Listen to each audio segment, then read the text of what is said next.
pinapakita lang dyan ay the pathway of carbohydrates. It's only in biochemistry that you will learn that it's not only carbohydrates. May kanya-kanya silang pathway. Yung iba lang, kung saan dumadaan si carbohydrates, dumadaan din doon. But kung titingnan natin, if you would be more specifying them, how carbohydrates, proteins, and fats are being metabolized in your body, obviously they had different pathway. Okay.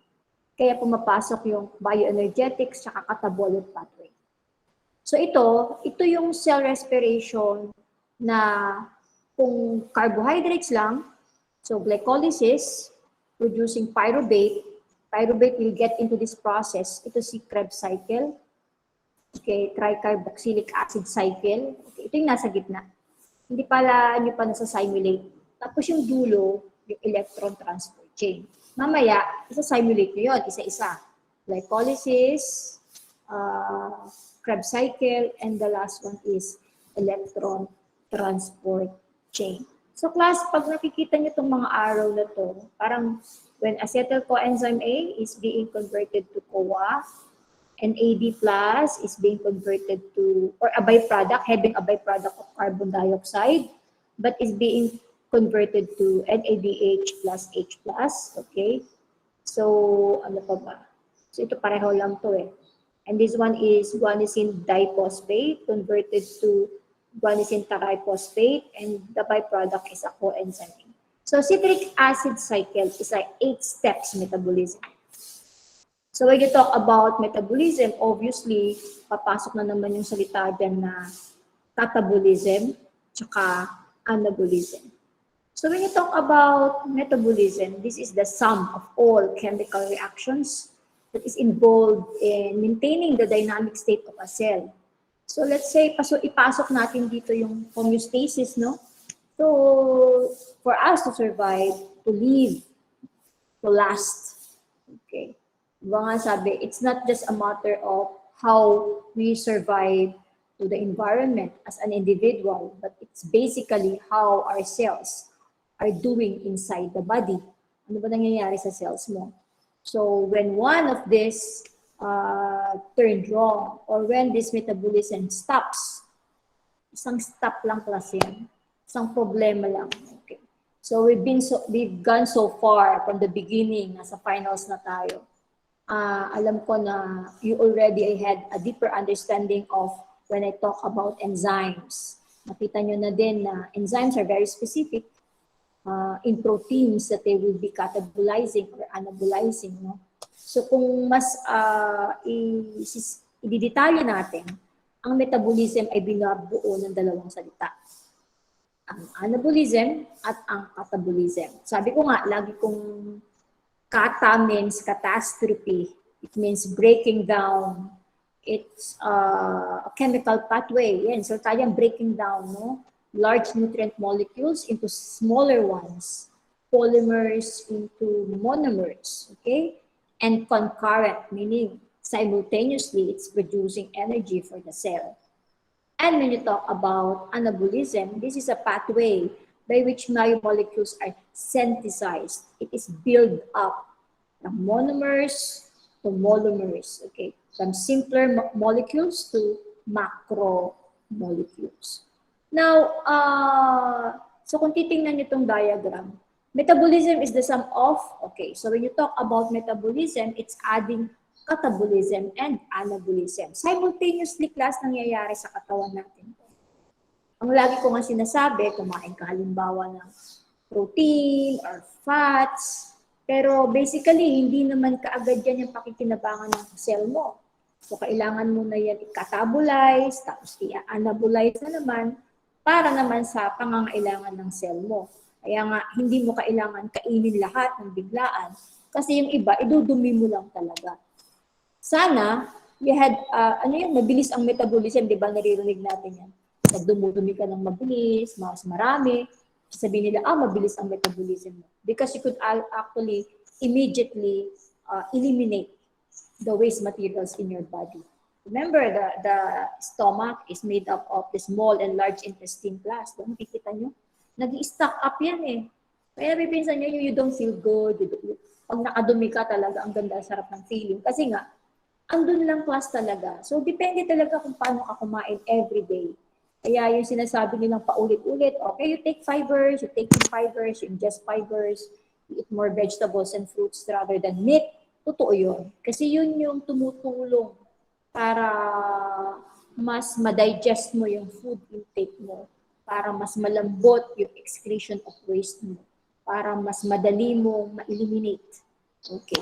So, minsan ngayon, may mga artificial na tayo. No? We had artificial fibers that we could take. Parang juice lang yung class. Marami na. Marami na nabibili sa market. But of course, okay pa rin talaga yung natural product. Now, when you talk about catabolism, again, this is breaking down. So you have triglycerides, polysaccharides, and protein. So it's breaking down of large molecules to smaller ones. Triglycerides would turn into fatty acids and glycerols. Polysaccharides kasi carbohydrates, no? Mono, okay, the monomer of the carbohydrates. And proteins is to amino acid. So all of this will be into a small molecules, okay? An amino acid can be used also to build up proteins. No? So, kung yung protein na tinikin mo, madami, some of those would go to the small molecules, excreted, nakita nyo naman. Okay, and this one is for the anabolism of protein. Balikan ninyo yung protein synthesis na how do we produce proteins in the body. And this process of transition is actually oxidation and the release of energy. Okay. So here, parang pataas lang siya class, no? So some nutrients and products of catabolism, okay? Then energy and reducing agents. Dalawa lang class na totoo ang mechanism na nangyayari yan. Oxidation, reduction, reaction.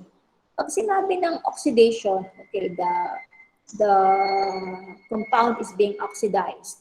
Electron is added, ions are added, okay? Reduced, ions are removed, electrons are removed.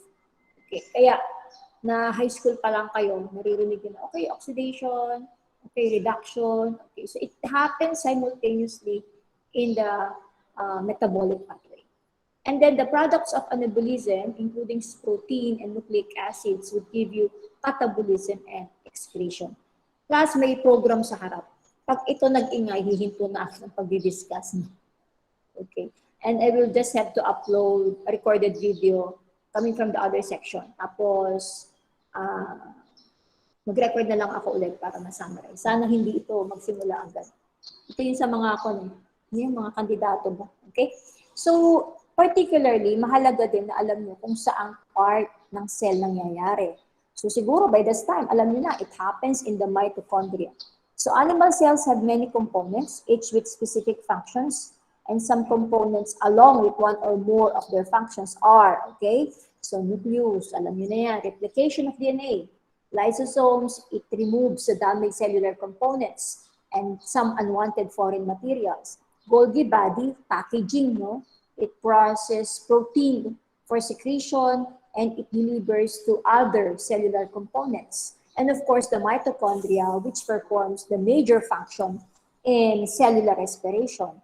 Okay, so it participates, dito nangyayari yung catabolic pathway, kaya lang ay hindi ko pwedeng sabihin na, okay, kung sa tao, ito yung mga part ng mitochondria where it took place, it could be different to other organisms. So the purpose of this catabolic pathway is, okay, again, to convert energy.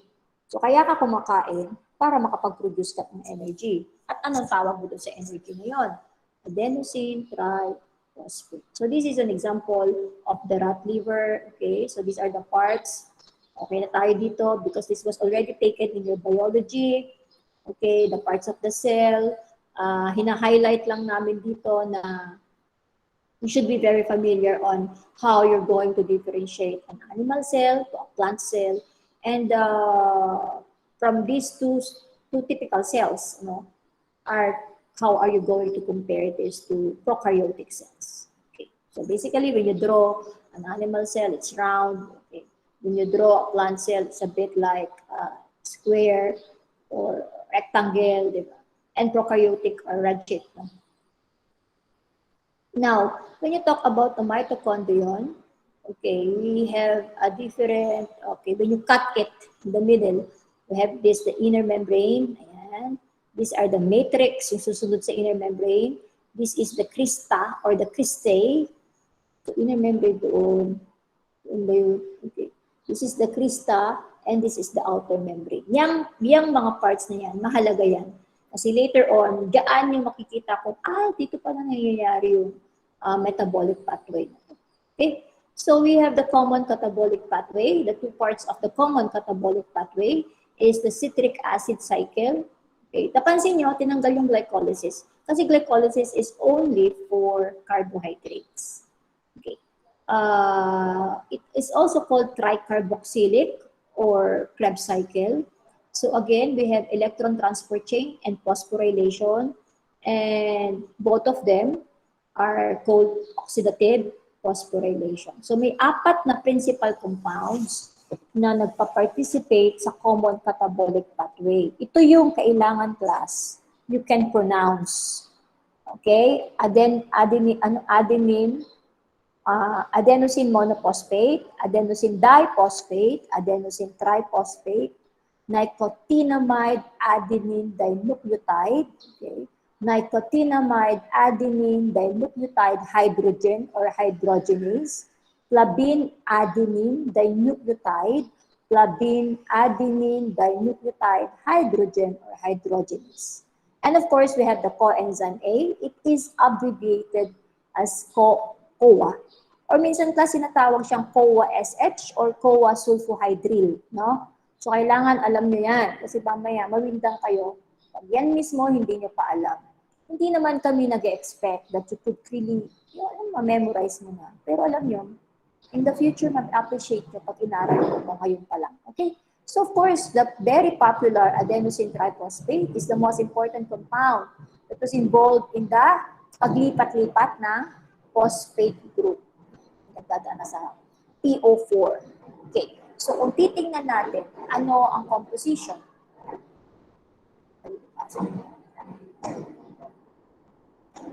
Masarap din pumasok ako. The first time that I was like going to school is parang ang daming pero 1 week lang class, makakapag-adjust din kayo, okay? So, this is the beta-derived furanose. Kung tatanungin kayo, ano yung adenosine triphosphate? How are you going to illustrate that? How are you going to describe its parts? Okay? So we have here the adenine. Connecting the adenine to the beta-derived ribofuranose is a beta-N glycosidic bond. Diba? Glycosidic bond is the bond that connects carbohydrates. Now, ito ang gusto kong maalala nyo. Yung unang phosphate or inorganic phosphate na kumunik dun sa adenine, dito sa component na to, ay kinonek siya ng phosphoric ester bonds. Okay? Pero yung pangalawa at pangatlo ay kinonek na ng phosphoric anhydride bonds. Okay. Why? Because you see of the composition. Remember the esters and the anhydrides? Okay. So, hindi pareho, no? Okay. Now, when you go to adenosine triphosphate, hydrolysis. Okay. Hydrolysis is the addition of water of the terminal phosphate or the anhydride of ATP. So, pag nagkaroon ng hydrolysis, so ATP plus water, mawawala ng isang phosphate class, so magiging adenosine diphosphate, and of course, it would produce a kilocalorie per mole. Okay, so hydrolysis of the phosphoric anhydride, the word liberates, no? Magbibigay siya ng maraming energy kaysa hydrolysis ng isang phosphoric ester. Okay, you have to remember that. Hydrolysis of a phosphoric anhydride would give, okay, so you go back here, this is the anhydride, ayan. It gives more energy. Typically naman, ito lang lagi ang inaalis. Usually naman, laging adenosine di lang. Tinatanggal lang yung isang inorganic phosphate. Why? Because this is the reason. More energy. Okay na yung energy. Kaysa tanggalin pa to phosphoric ester. Okay? So, ATP is a universal. Siya talaga yung carrier ng phosphate group. Kung may function man si ATP or ADP, pagdadala lang ng phosphate group or inorganic phosphate. So ATP is the common currency for the storage and transfer of energy. Kumbaga pera, peso. Okay? Yan lang yung pwede magdala ng energy. Okay?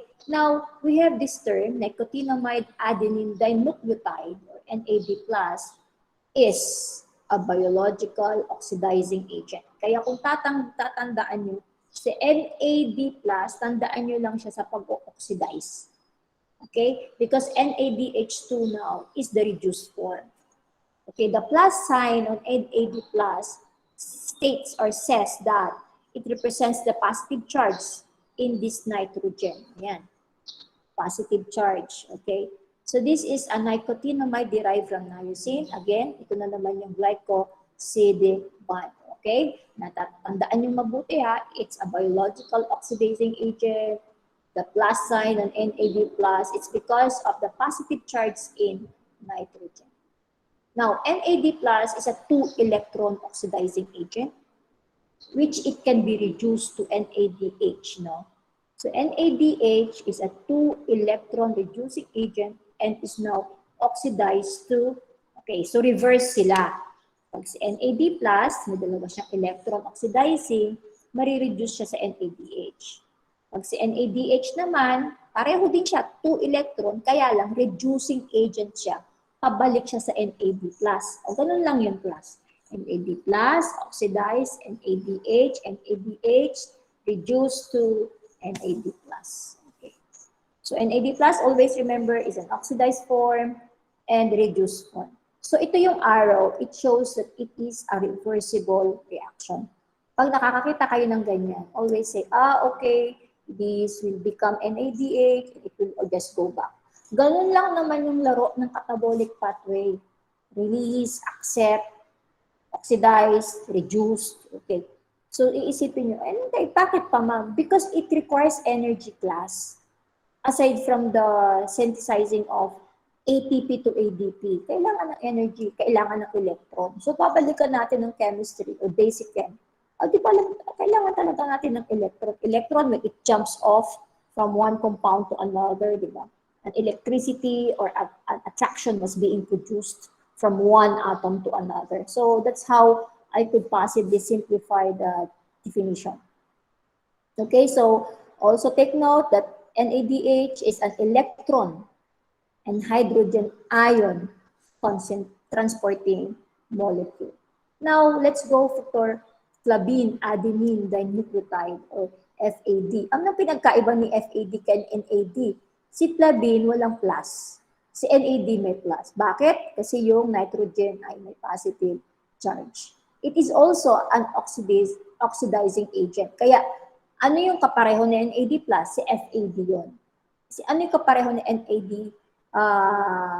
Si FADH2. So if you're going to look at its structure, it is a riboflavin. A riboflavin that is made up of a flavin and a ribitol.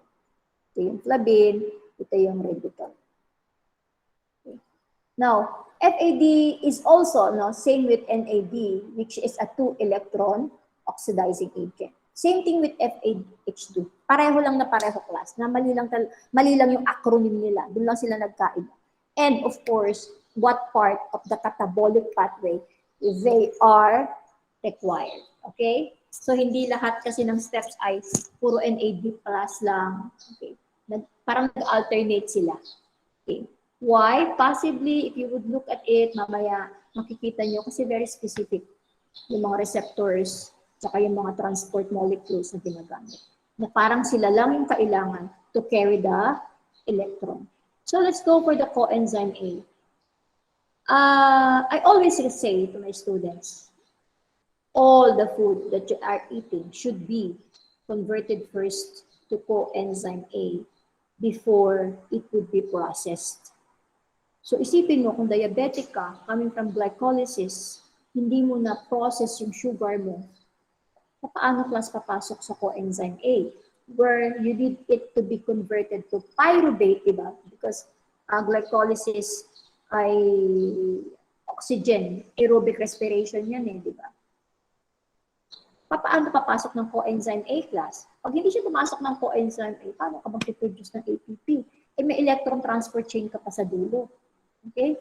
So, coenzyme A is an acetyl-carrying group tulad ng NAD+, tsaka FAD. Coenzyme A also contains adenosine triphosphate. Sabi ko nga kanina, it is written as CoA-SH, no? To emphasize the fact that it contains the sulfhydryl group. So the vitamin part of the coenzyme A is a pantothenic acid, while the acetyl group of acetyl coenzyme A is bound as a high energy thioester. Okay? So this is a coenzyme, the structure of coenzyme A. So mercaptoethylamine, pantothenic, phosphorylated ADP. This is the whole structure. So you see there's a reattached ADP already, phosphorylated. Okay, ADP.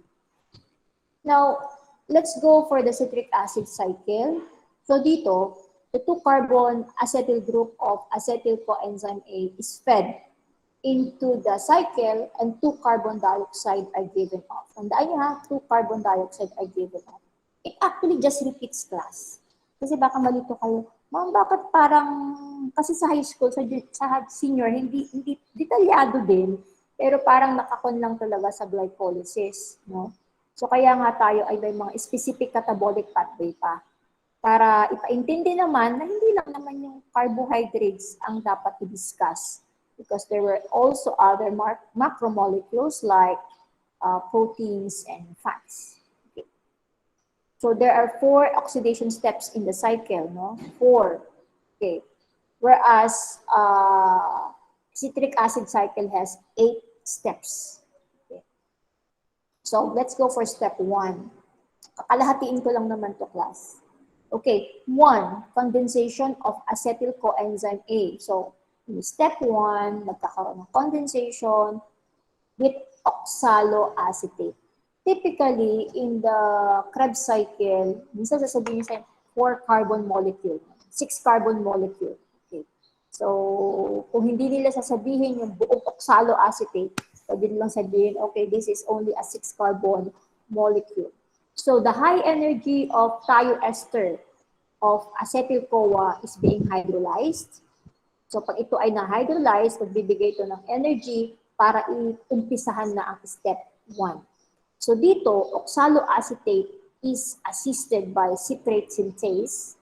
Okay, tandaan nyo yun. Para makapag-produce ng citrate at coenzyme A. Okay. Citrate synthase is an allosteric enzyme.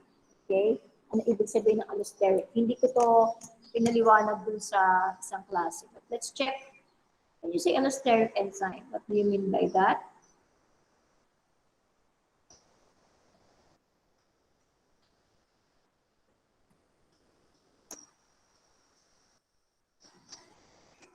Okay, enzyme. Okay, allosteric enzyme are enzymes, no? Na meron additional binding site. Meron silang additional binding site for effector molecules. So, di ba we talk about enzymes, class? Alam nyo that enzyme has specific binding sites, no? Diba? But for allosteric, you had to remember this, that they had an additional binding site.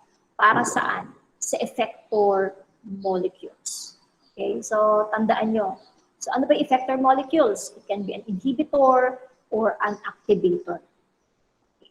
So this is the reason why all biological systems are well regulated. Meron na siya eh. Okay? Meron siyang inhibitor, meron siyang activator. So mag-on-off lang siya. Alam naman natin, class, hindi sila pwedeng active, di ba? In the process of that cycle, kailangan mag-inactivate sila para mabigyan nila ng chance yung ibang klase ng metabolism that would took place in the steps. So parang on-off sila. O sa 1, kailangan mo sila. Sa 2, hindi na naman. So they have to be inactive. 3, okay.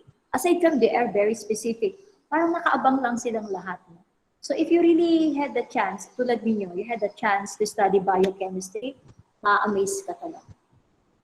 Ma-amaze ka. Ako, myself are amazed on how the body works for us. Okay, so tandaan nyo din, itong allosteric enzyme na to, na citrate synthase, ini-inhibit sinusuppress. Pag meron na siyang, pag na-produce na si NADH, si ATP, si succinyl-CoA, hindi na siya mag-work. Okay, remember that. Now, let's go for citric acid cycle na step 2. So, this is dehydration, meaning removal of water. Dehydration, addition of water. Okay, so yung galing dito, okay, yan si citrate, no? Okay. Once water is removed, it will become an aconitate. And once water is added with the presence of an aconitase enzyme, it will become isocitrate. Tingnan nyo class, yung highlighted, hindi nawawala. It was always carried out by the molecule. So if we're going to talk about citrate and aconitate, it's a chiral, meaning it either has a stereocenter. When you talk about isocitrate, it's chiral.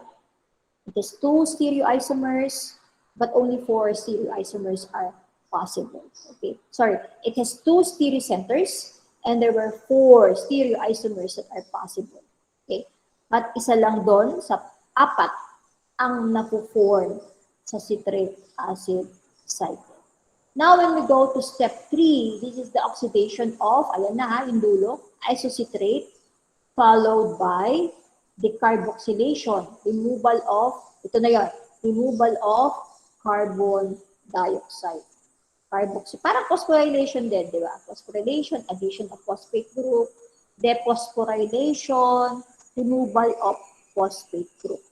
So, carboxylation, addition of carbon dioxide. Decarboxylation is removal of carbon dioxide. So, in this process, turning isocitrate to oxalosuccinate, okay, there's an enzyme that participates here. It is called isocitrate dehydrogenase. Again, it is also an allosteric enzyme. It is, pareho ba silang na-inhibit? ATP, okay, kanina, balikan natin to. NADH, ATP, succinyl-CoA. They inhibit na si citrate synthase. Pag dito naman, si isocitrate dehydrogenase naman ay na-inhibit ng ATP, NADH, pero na-activate siya ng ADP at NAD+. Class, tandaan nyo to, ha? Isipin nyo paano kayo. Isipin nyo, the final exam is almost focused on this protein synthesis. Ito na yan, protein synthesis pa yung pinakamadali. Parang ang pinakamahirap talaga ito, tsaka yun. Ito na yung pinakamahirap na part ng biochemistry. Talaga naman. Hindi mo na alam class kung saan kukunin yung questions, no? Okay. So once carbon dioxide was removed from oxalosuccinate, it will become alpha-ketobutyrate. Tapos, step 4, andito na si alpha-keto. Diba? So, when you talk about alpha-keto, sa step 4, this is an oxidative decarboxylation, meaning removal na naman ito ng carbon dioxide. Okay. So, saan? Kay alpha-ketobutyrate. So, pumapasok dito yung CoA-SH, NAD+ is turned into NADH, alpha-ketobutyrate dehydrogenase complex is the enzyme. So, we will have now succinyl-CoA plus carbon dioxide. So, sabi, the 2 carbon ng acetyl-CoA are still present. Andun pa rin siya sa succinyl-CoA. Okay? And the multi-enzyme complex, this is a multi-enzyme complex. So, possible you will be asked, which of the following is a multi-function enzyme or multi-enzyme complex? So, tandaan nyo, alpha-ketobutyrate dehydrogenase complex is 1. Again, it is inhibited by ATP and ADH and succinyl-CoA, but is activated by ADP and NAD+. So, for step 5, saan tayo nag-end? Kay succinyl-CoA, ayun. This is now the formation of succinate. So, in succinyl-CoA, you will have to add GDP plus 1 inorganic phosphate. And of course, a specific enzyme called succinyl-CoA synthetase. Okay? Magkakaroon ka ng succinate, GDP, GTP, at CoA-SH. Lahat, baka malito kayo. Iba si succinyl-CoA kay CoA-SH. No? Kaiba sila. So the 2CH2COO group of succinate are now equivalent. Okay, ibig sabihin, ayan. Ang succinate, parang dalawa lang siyang CH2COO. Okay, this is the first and only energy yielding step. Ito yung una at only, no, of the cycle. Dito na produce ang GTP. Let's go for step 6. This is now the oxidation of succinate to fumarate. So in the conversion of succinate to fumarate, okay, pansin nyo kanina, puro NAD lang tayo, NAD+, NADH. In here, it's FAD. Kaya kung tatandaan nyo, anong step papasok ang FAD to FADH? Step 6. Succinate, enzyme, succinate dehydrogenase. So what was produced? Fumarate. Okay, so in step 7, we have the hydration of, okay, addition of water for fumarate, turning it to L-malate. So the enzyme that participates here is fumarase. So malate is chiral and it can exist as a pair of enantiomers. It is produced in the cycle as a single stereoisomer. So the last step now, tandaan nyo, is the oxidation of malate or L-malate. When L-malate is being oxidized, okay, NAD plus turns to NADH. Tingnan nyo kung saan lang doon may FAD. Isang step lang, no? Mostly are NAD plus to NADH. Of course, the enzyme is called malate dehydrogenase and it will give oxaloacetate. So ano mangyayari kay oxaloacetate? It can now react with the acetyl coenzyme A para magsimula ulit ng panibagong cycle. Repeating step 1. Okay, so paulit-ulit na kailangan gawin yan ng mangyari yan sa mitochondria natin. So this is now the overall reaction of the cycle. Ayoko nang basahin, class. No? Sakat nila lamunan to. Okay. So citric acid cycle is control of the cycle. It's a feedback mechanism. A feedback mechanism. Tatlong feedback mechanism. Citrate synthase, isocitrate dehydrogenase. These are the enzymes, di ba? Alpha-ketoglutarate dehydrogenase complex. So you take note, class, which molecule inhibit them. Okay, kasi tingin ko magkakaiba. Hindi mo pwedeng sabihin, okay, if this citrate synthase is inhibited by ATP and ADH, di ba? So hindi, magkakaiba sila, class. Okay, you go back there. But ito common to. They really inhibit. No? Okay. Then activated by, so kung gusto niyo mas specific, balikan niyo yung kaninang explanation, no? And then of course, this one is ATP and ADH and succinyl coenzyme. Okay? So I think we'll end up here. 8:05. We still have another basta gagawin ko lang kasi nalilate talaga kayo ng isang meeting. Doon na lang kayo sa dulo makikinig ng recording kung kukulangin tayo. Okay? Do you have any question, class? So in relation to that, yan yung gagawin niyo mamaya. I think it is already published. Can you